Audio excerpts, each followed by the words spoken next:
Hey, Sukh, Sidhu here, founder of onlinefitnessbusiness.com, and in this video, I'm going to talk you through the three main elements of building and operating a successful online fitness business that allows you to help more people, get more freedom, and ultimately make more money. And I'm going to do it without making you opt into some terrible automated webinar marketed to you, usually through a Facebook ad of some guy stood in front of a Lamborghini or stood in front of or next to a pool in some third world country pretending they're bawling, or holding some terrible book that nobody wanted to read anyway that became an Amazon bestseller because I got all my friends on Facebook to buy. No, I'm going to walk you through how to grow and operate a successful online fitness business that gives you more time, more money, and allows you to help more people. So in any business, specifically for us, an online fitness business, there are only three key areas that we need to focus on. Yes, we can break them down. I'm going to break them down for you today, but those three key areas are marketing, making more people aware of the fact that we can help them, broadcasting our message to the masses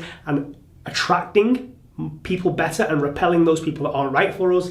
Selling our services is number two. We need a way to then convert that audience into paying clients, not just paying clients, but well-paying clients who are great to work with.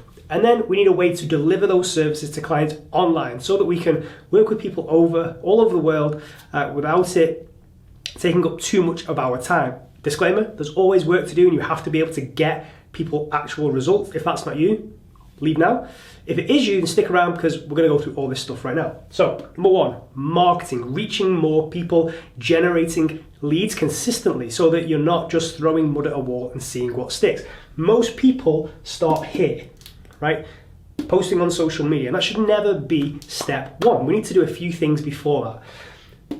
Number one, network and local. This is always the first place to get your online clients. If you're just starting out, this is where you should start. And even once you get going and building a great business, you should still continue to utilize this amazing pool of potential clients that you have from your existing network and local. What I mean by local is if you're working on the gym floor right now, use that gym floor for online clients. If you have old clients that you used to work with in person, use them. If you have friends, family, friends of friends, you should be growing out organically from that audience.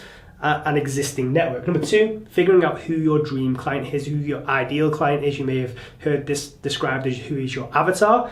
Figuring out who that is, we need to do that so that we can craft a messaging and communication strategy that's going to make sure that any content that we do create is specific to the people that we want to work with. Our messaging and communication strategy is going to include things like showing who you are, highlighting the positive traits that you have. It's got to be specific to this dream client. We've got to talk about our service. We've got to talk about the objections that they may have and overcome them in our marketing. We've got to talk about the challenges that they face and the aspirations that they have. But we can't do that unless we know who our dream client is. And we can't create effective social media content until we know any of this either. We can't create Facebook ads. We can't write great emails for email marketing.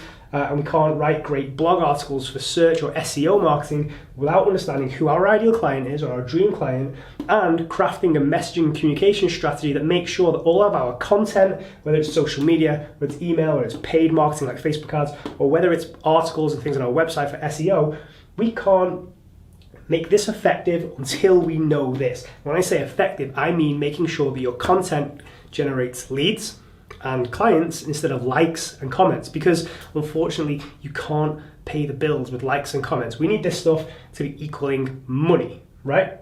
So utilize your existing network first, cannibalize it.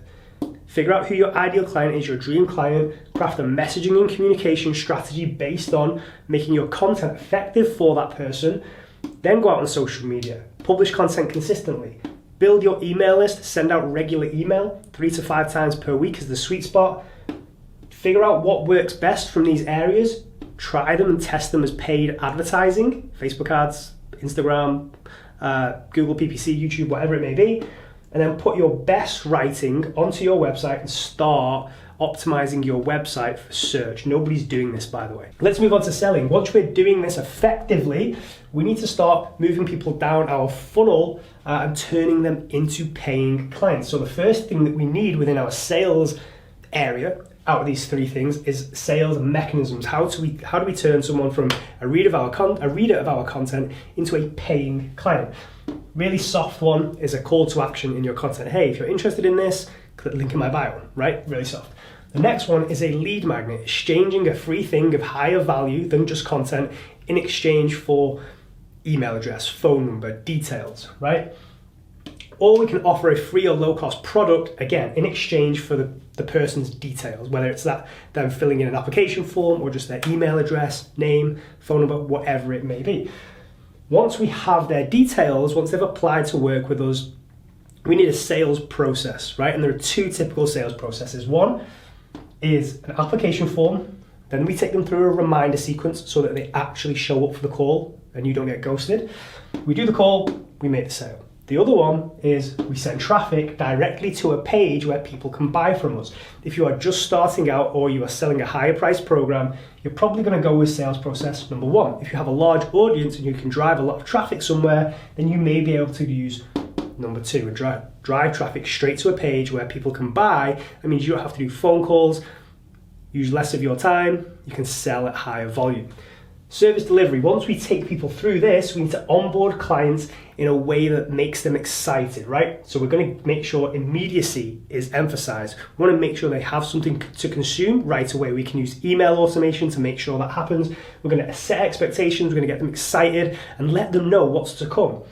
Once we get them onboarded, we're going to deliver their program to them. We can use apps, My PT Hub, PT Distinction, Trainerize, whatever it may be, or we can use sheets and documents. We have students right now who have 50, 60 plus clients, and they still use sheets, like spreadsheets, PDF documents to work with their clients, and it works completely fine. Test. Use the free trials of apps, figure out sheets and apps, and go with whichever works best for you. And then we need to make sure that we clearly explain how your clients use these programs and get the most from working with you. Maybe add an FAQ document as well so you don't get asked the same questions over and over again. Then once they've got their programs, we need to manage those clients to make sure that they get amazing results and so that they're happy as well.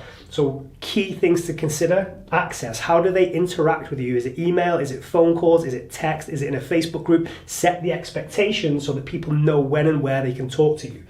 Check-ins. How do you update your clients' programs? Is it weekly? Is it monthly? Do you even do that? And if so, what's the process for that?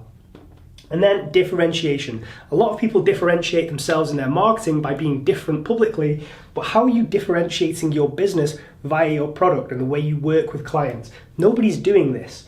So we can make sure that your product is congruent with your entire brand, right? If you promise things in your marketing, make sure you deliver here. Build relationships with your clients, build a community, get people results, and you will retain people for longer and get more referrals. They're the three main areas of any business, but especially in building an amazing online fitness business like I said, allows you to have more time back. You're not trading time for money. You can help more people, have more freedom, and earn more money. I have one thing to ask of you, and that is to not just consume this video and then just go, oh yeah, that was a cool video, and then not do anything about it. If you're trying to build an online fitness business, implement this stuff, right? Otherwise, other people will watch this video. It's free, it's on the interwebs, and they'll implement it and you'll get left behind. So put this to use. If you'd like further help building an amazing online fitness business, click the link above this video or just head on over to moreonlineclients.com and we can help you do just that.